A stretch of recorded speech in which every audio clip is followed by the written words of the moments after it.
Hello students, welcome to this 8th lecture on calculus of variations. In this lecture we are going to discuss some theoretical aspects of calculus of variations.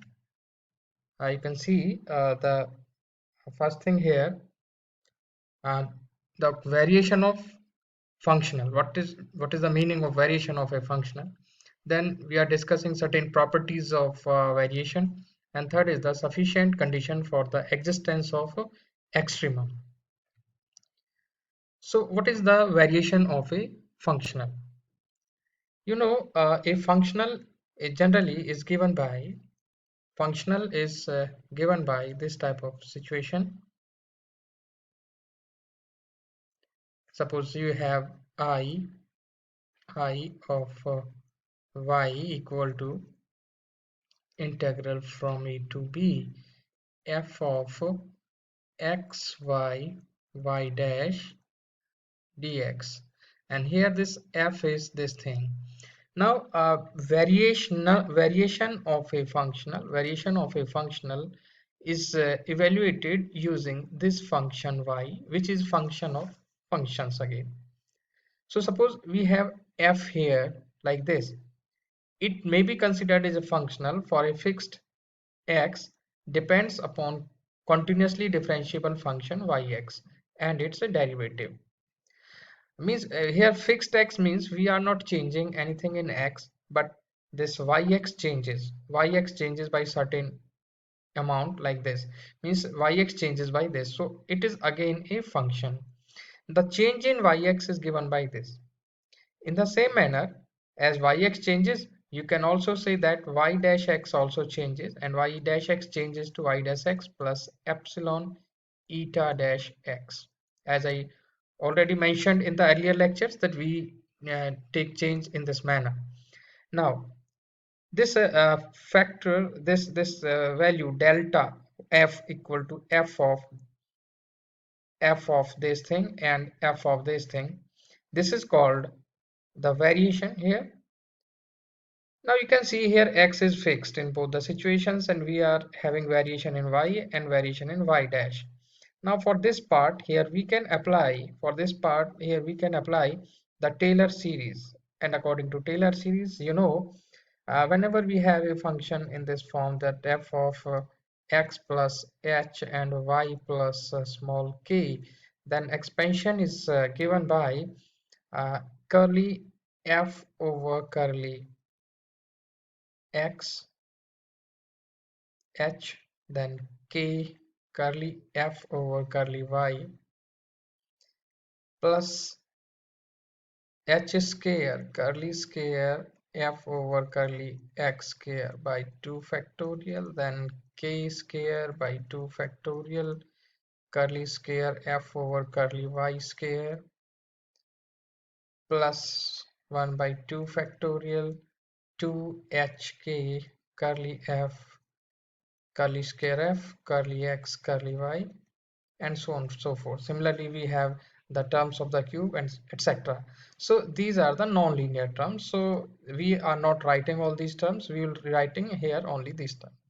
In our case here, we are having f equal to x y plus h here, and this y dash plus k here. So this is kept constant, the variation only in these things, so we are expanding in this manner. So in place of this h we are having here epsilon eta, and in place of this k we are having epsilon eta dash. So in this way, when we open this by Taylor series, so this value on right hand side comes out to be delta f. In right hand side we are having the terms like this. This is in place of h, and this is in place of definitely k, and other are the non-linear, means square terms and cubic terms, etc. And those may be neglected at the later stage when epsilon is very small. When you can say that epsilon tend to 0, the left hand side can be reduced to either delta f we say, or del f, whatever the symbol we can use over here. So in this manner we get, in analogy with the definition of the differential of a function, the first two terms in 4 that form the principal linear part are defined to be the variation of differential of functional f and is denoted by del f. That means we have neglected the nonlinear terms on right hand side, and then left hand side capital delta f becomes this small this del f. This delta f reduces to this del f. So that is how we say this principal linear part is the variation of functional f. Now in the special case, if we write here in place of this f, we write y, then it becomes delta y. And when this is y, del y by del y, only epsilon eta is left. When you write y here, this part becomes 0. So ultimately, we are having delta y equal to epsilon eta. Similarly, when we write here y dash, we get delta y dash is equal to epsilon eta dash. Consequently, this form reduces to del f equal to curly f over curly y del y plus curly f over curly y dash del y dash. This has complete analogy. This has complete analogy with chain rule of the partial differentiation. So the complete formula we can write here, because we have neglected here x, because x is fixed. So we have not taken into consideration since x is fixed. So this will not be complete unless we write it in this form: delta x equal to 0, then delta f equal to curly f by curly x del x, curly f by curly y del y, and curly f over curly y dash del y dash. So this establishes the complete analogy of the with the definition of differential of a function. So here what you have understand, you can see the variation in the functional delta functional I comes out to be this one del f equal to all that. In other words, you can also write in this form. So this is about variation of a functional. So next is certain properties of variation of functional. Suppose you want to find the variation in sum of two functionals here. Basically, functional is I, the integral form, but we are taking the function from there, f1 and f2. Then del of f1 plus f2 comes out to be del of f1 plus del of 2, and the proof is very simple. You can see f1 is this, then f2 is this, then f1 plus f2 becomes this.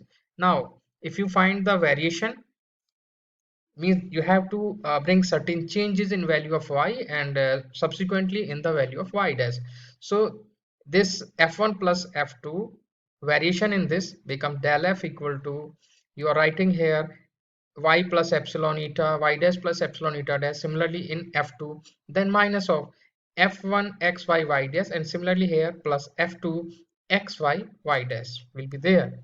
Now again, by using the Taylor expansion in two parts for f1 minus this f1 and this f2 minus this f2, we obtain this types of situation and plus certain nonlinear terms. Now, when nonlinear terms are neglected, this left hand side reduces to del f and the right hand side reduces to del f1 plus del f2, like that. So this is the variation in the sum of two functionals. Similarly, for the product, we can get this type of situation, and for the division or the quotient, we get this type of the situation. So these are some properties, algebraic properties of the variation of a functional. Next is the variation of functional expression as an integral. Consider the functional in the form I of y equal to this. Then again, for the fixed value of x, if we are writing here delta in left hand side, it can be written in this manner. You uh, take this collectively, integration of x1 to x2 here, and then you can see after applying the Taylor expansion, we get this types of situation, and the non-linear or the higher order terms, these can be neglected. When these are neglected, the left hand side becomes delta I and right hand side becomes only this quantity.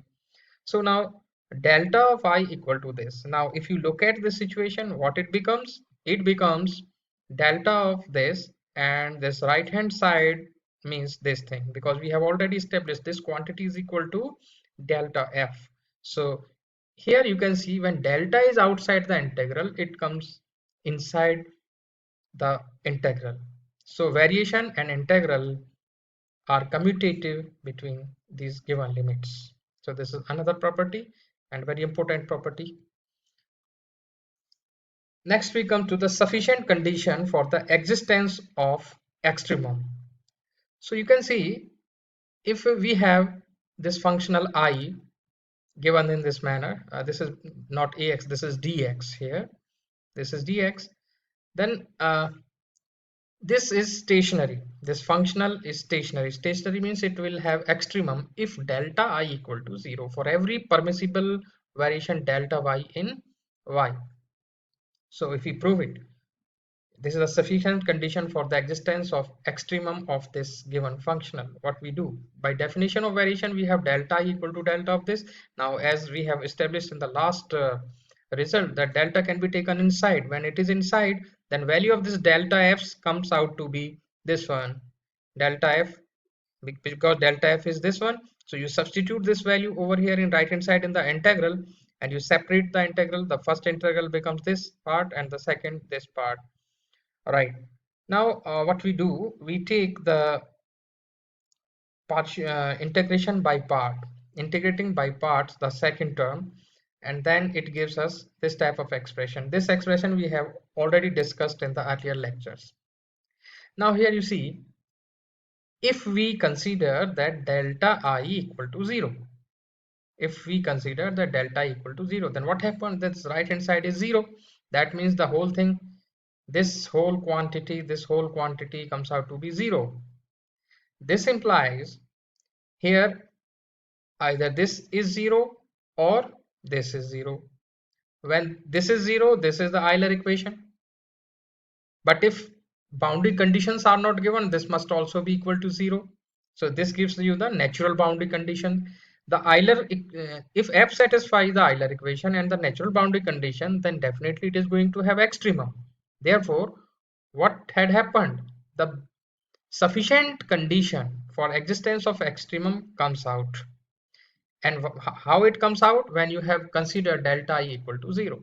So in essence, we can say that this functional has stationary value or extremum if delta I equal to 0, means variation in I is equal to 0.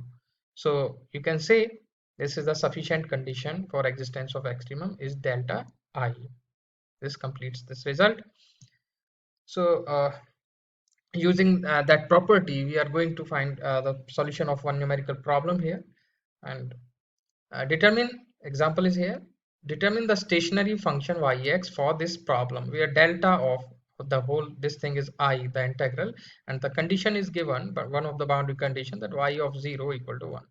Then definitely one condition is given there, then other should come out to be some natural boundary condition, and that will be automatically generated. We are not going to use the direct formula of natural boundary condition. These are the direct formula of, we are not going to use the direct formula, but natural boundary condition will naturally appear over here when we are starting with this condition of variation.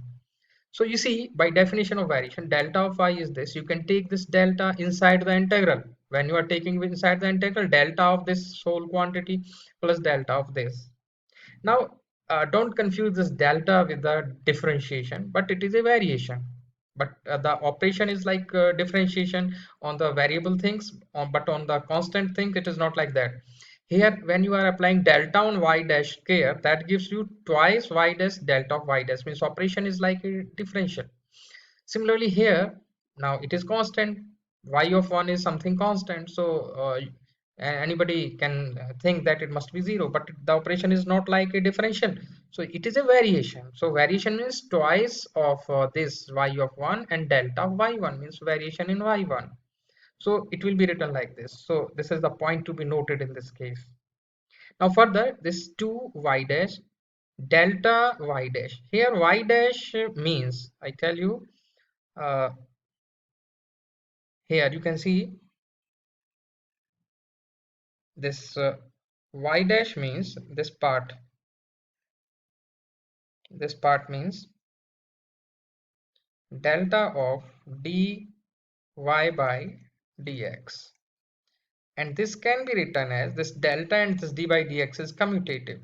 You can write it d by dx here and delta inside. So in this way, this part means this delta of y dash can be written like this: d by dx of delta y, d by dx of this delta y. So now the next operation over here in right hand side, when we differentiate this first integral by parts, we are getting this type of situation: twice y dash delta y, the limits are 0 to 1, then twice y double dash delta y dx, and this thing.